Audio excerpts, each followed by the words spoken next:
नमस्कार दोस्तों, मैं अंकुर उपाध्याय स्वागत करता हूं आप सभी का आपके अपने YouTube channel share market analysis में।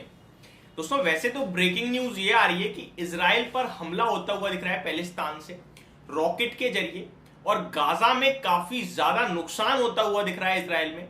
अब इसका इंपैक्ट शेयर बाजार पे आएगा या नहीं आएगा, इस तरीके के लोगों के मन में सवाल भी उठ रहे होंगे। देखिए, इंपैक्ट का तो पता नहीं, लेकिन इतना जरूर है कि बाजार में कल एक शानदार तेजी देखने को मिली है अमेरिका में। और ये वॉर ऐसा नहीं है कि अभी शुरू हुई है, ये पहले से चल रही है। अगर इसका कुछ इंपैक्ट होता तो वो पहले भी देखने को मिला होता। अभी ये वॉर 2.0 आप मान लीजिए, इसे एक दोबारा से शुरुआत हो गई है, बट डेफिनेटली इंपैक्ट तो नहीं। बट ये हमला बड़ा है, गाजा में काफी सारी इमारतों में, गाड़ियों में आग लग गई है, रॉकेट हमला हुआ है। तो ये अपने आप में एक डेफिनेटली नेगेटिव चीज देखने को मिल रही है as a human. Stock market के नजरिए से देखा जाए तो इसका इंपैक्ट उतना कुछ नहीं होना चाहिए, क्योंकि अभी तक कोई शेयर बाजार के लिए हेडलाइन बनी नहीं है इस प्रकार की। ये एक अपडेट थी जो मैंने आप सभी के साथ शेयर करी, क्योंकि आप लोगों तक भी ये खबर डेफिनेटली पहुंच रही होगी कि इजराइल में रॉकेट के जरिए अटैक हुआ है, एयर स्ट्राइक हुई है। तो काफी सारे लोग डर रहे होंगे, बट ऐसा कुछ डरने की जरूरत है नहीं, क्योंकि अगर आप जितने भी दुनिया के बाजार देखो, कुछ खराब दिख नहीं रहा है। ऑल ओवर द वर्ल्ड सब कुछ ठीक ही दिख रहा है इक्विटी मार्केट के हिसाब से।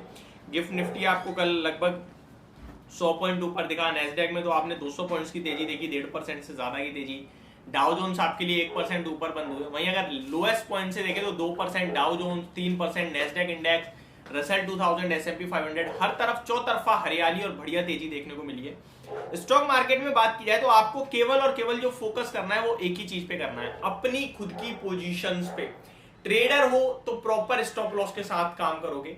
अमेरिका में जिस हिसाब से वॉलेटिलिटी बन रही है, उससे बस इतना समझ लो कि मेरे को अपना एसएल जरूर फॉलो करना है, क्योंकि अगर आप इन सब चीजों से नहीं सीख पा रहे हो, खुद लॉस करोगे तो बड़ा होगा।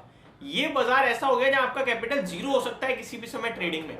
आप कोई ऑप्शन ले रहे हो, अगर मार्केट आपने विपरीत किया तो वो मौका नहीं देगा, जीरो कर देगा आपकी पोजीशन को बिल्कुल।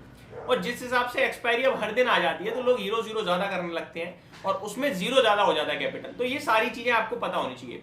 वहीं इन्वेस्टमेंट पर्पज से अगर आप देखो तो ऐसे शेयर्स मत चुनना कि भैया ये 30 रुपए का है, 60 होने वाला है, मत चुनो।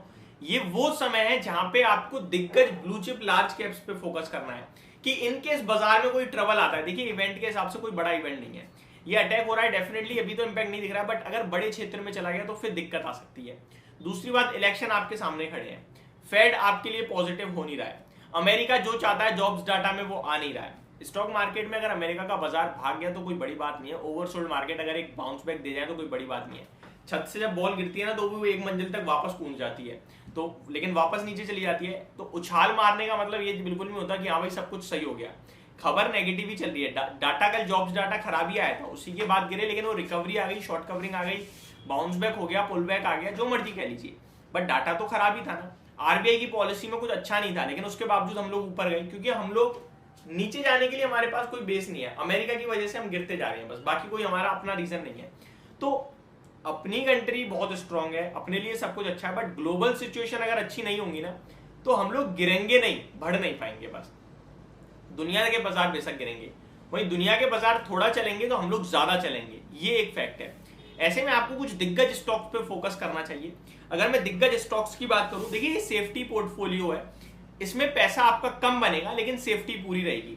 इनकेस आपने पैसा लगाया, एक सेफ्टी पोर्टफोलियो बनाई, मार्केट गिर गया, तो वो सेफ्टी पोर्टफोलियो 2-4%, 5% नीचे आएगा, लेकिन बाकी के स्टॉक आपको 20-25% नीचे मिलने लगेंगे। तो आप वहां से 5% लॉस बुक करके 25% जो टूट गए हैं वहां पे निवेश कर सकते हो।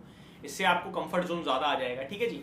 अब मैं आपके साथ कुछ सेफ्टी पोर्टफोलियो शेयर करूं तो देखिए, निफ्टी का ETF हो गया जैसे, ठीक है। दूसरी तरफ आप गोल्ड का ETF भी ले सकते हो। भैया गोल्ड 5-6 हजार रुपए टूट गया है, 55,000 कई बार। दिवाली आ रही है, दिवाली के समय ज्यादातर गोल्ड ऊपर आ जाता है, धनतेरस पे डिमांड लौटती है, तो आप गोल्ड के ETF में निवेश करते हो। दिग्गज आप कंपनीज की बात करें तो रिलायंस, HDFC, इनमें कर सकते हो। रिजल्ट सीजन शुरू हो रहा है, एक बार रिजल्ट आ जाए TCS के, इन्फोसिस के 11-12 अक्टूबर को, उसके बाद उनमें भी आप निवेश कर सकते हो, क्योंकि रिजल्ट्स के बाद ही होगा बड़ा एक्शन, उसके बाद तो ठंडे पड़ जाएंगे एक दिन के बाद। तो एक बार रिएक्शन आ जाए, उसके बाद आप चाहो तो इन स्टॉक्स में एक्यूमुलेट कर सकते हो, अगर गिर जाए तो, बढ़ जाए तो थोड़ा बहुत खरीद सकते हो। तो ये कुछ ऐसे स्टॉक्स हैं। SBI हो गया आपका, यहाँ भी आप चाहो तो अपना कैपिटल डिप्लॉय कर सकते हो। कोटक बैंक हो गया, यहाँ भी अपना डिप्लॉय कर सकते हो। और बहुत सारे, टाटा मोटर्स की बात की जाए, देखिए टाटा मोटर्स, बहुत से लोग कह रहे हैं कि भाई ईवी बहुत चल गया है, अभी तो कुछ भी नहीं चला है। मैं बता रहा हूँ, अगर टेस्ला बाजार में आ गया तो ही कंपटीशन बढ़ेगा। अदरवाइज टाटा मोटर्स लीड कर रहा है और ये शेयर 900, 1000, 1200 रुपए भी हो जाए तो कोई बड़ी बात नहीं है। तो आपको इन स्टॉक्स में निवेश रहना है। L&T क्या दिग्गज कंपनी है, ऑर्डर कंटिन्यू मिलते जा रहे हैं, इन कंपनीज पे फोकस करना चाहिए आपको। तो मेरे को लगता है ये सारी चीजें आपको ध्यान में रख के ही बाजार में इस समय रुकना है, और बाकी जो भी चीज होगी आपके साथ टाइम टू टाइम अपडेट दे रहे हैं हम। तो thank you so much for watching this video. Have a great day guys.